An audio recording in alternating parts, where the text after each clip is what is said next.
Jersey number 10 అంటే అందరికీ మహా ఇష్టమైంది, ఎందుకంటే అది సచిన్ టెండూల్కర్ జెర్సీ. ఇక ధోనికి 7 అంటే కూడా ఫ్యాన్స్ కి బాగా తెలిసిన నంబర్. ఆ తర్వాత ఇప్పుడు 18 కోహ్లీ జెర్సీ నంబర్ 18. అయితే మనం కష్టపడుతూ వెళుతూ ఉంటే కొన్ని నచ్చినవి కూడా అనుకోకుండానే మన దారిలోకి వచ్చేస్తూ ఉంటాయి. అలానే కోహ్లీ జెర్సీ నంబర్ 18 కూడా వచ్చింది. కానీ ఆ నెంబర్ కు కోహ్లీకి విడదీయలేని బంధం ఉంది. ఎంతలా అంటే ఆ నెంబర్ అంటే అతనికి ప్రాణం.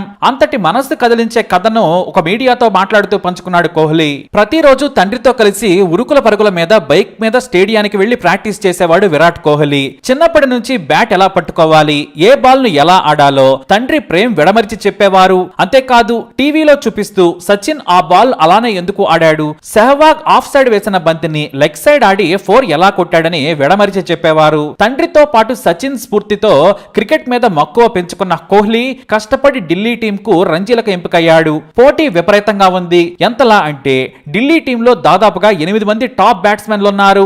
ఏ రోజుకు ఆ రోజు విపరీతమైన ప్రెజర్ తో ఆడి నిరూపించుకోవాలి. సరిగ్గా 2006 డిసెంబర్ 18న కోహ్లీ కర్ణాటకతో రంజీ మ్యాచ్ ఆడుతూ ఉన్నాడు. తన ఇంటికి అది కోటవేట దూరం మాత్రమే. సడన్ గా అదే రోజు ఉదయం తండ్రి గుండెపోటుతో చనిపోయినట్లు కుటుంబ సభ్యులు సమాచారం ఇచ్చారు. ఓ పక్క తండ్రి చనిపోయాడని తెలిసి గుండె లవిసేలా ఒక్కడే బాత్రూమ్ లోకి వెళ్లి ఏడ్చాడు. ఆ తర్వాత కన్నీళ్లతోనే స్నానం చేసి బయటకు వచ్చాడు. అయితే అది ఇంటికెళ్లిపోవాల్సిన సమయం. కానీ కోహ్లీ అలా చేయలేదు. తాను మ్యాచ్ ఆడుతానని కోచ్ కి చెప్పాడు. అందరూ అప్పుడు షాక్ అయిపోయారు. అంతేకాదు కుటుంబ సభ్యులకు ఫోన్ చేసి నాన్న కోసం నేను మ్యాచ్ ఆడుతున్నాను, ఈ మ్యాచ్ ఆడకపోతే నాన్న నన్ను క్షమించడు, ఈ మ్యాచ్ నాకే కాదు ఢిల్లీకే ముఖ్యమైనది, నేను ఈ రోజు ఆడకపోతే స్వర్గంలో ఉన్న నాన్న కూడా క్షమించడని చెప్పాడు కోహ్లీ. దీంతో కుటుంబ సభ్యులు కూడా కోహ్లీ వచ్చే వరకు అంత్యక్రియలను ఆపేశారు.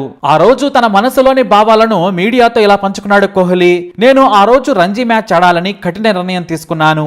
అదే నా జీవితాన్ని మార్చింది. నాన్నకు క్రికెట్ ఇష్టం, నాకు కూడా ఎంతో ఇష్టం. కానీ ఇప్పుడు నాన్న లేడు, కానీ క్రికెట్ ఉంది. నాకు క్రికెట్ కావాలనుకున్నాను, కసిగా ఆడాను. గ్రౌండ్ లోకి వెళ్లిన తర్వాత అంతా మరిచిపోయాను. నాకు నేనుగా ఆడాను. బయట ఏది జరిగినా సంబంధం లేదు. నాన్న కోసం ఆడాలి. కానీ మనసులో బాధ ఉంటే ఆడలేననుకుని కఠిన నిర్ణయం తీసుకున్నాను. అదే నా జీవితాన్ని మార్చింది. కసి లేకుంటే ఎదగలేము. ఇప్పుడు ఆడాల్సిందేనని ఆడి 90 పరుగులు చేశాను. మ్యాచ్ ముగియగానే ఇంటికెళ్లి అంత్యక్రియల్లో పాల్గొన్నాను. నాన్న కోసం నాలోని కన్నీటిని మొత్తం దిగమింగుకొని ఆయనకు వీడ్కోలు పలికాను. ఇక జెర్సీ నంబర్ 18 వెనుక అసలు కారణం కూడా ఉంది. నాన్న క్రికెట్ ఆడే రోజుల్లో అతని జెర్సీ నంబర్ 18. కానీ నేను అంతర్జాతీయ క్రికెట్ లోకి వచ్చి అండర్ 19 టీమ్ లో చేరిన తర్వాత నాకు 44 నంబర్ కేటాయించారు. అలా అని నేను దానిని వద్దనలేదు. అంత ధైర్యం కూడా నాకు లేదు. ఆ తర్వాత నాకు అనుకోకుండా 18 వచ్చింది. ఎందుకంటే 44వ నంబర్ సెహ్వాగ్ వాడారు. తర్వాత వదిలేశారు. ఒక లెజెండరీ నంబర్ నాకు ఉంటే ఎలా అనుకున్నాను. కానీ కొత్తలో ఎవ్వరిని ఏది కావాలని అడిగే ధైర్యం లేదు.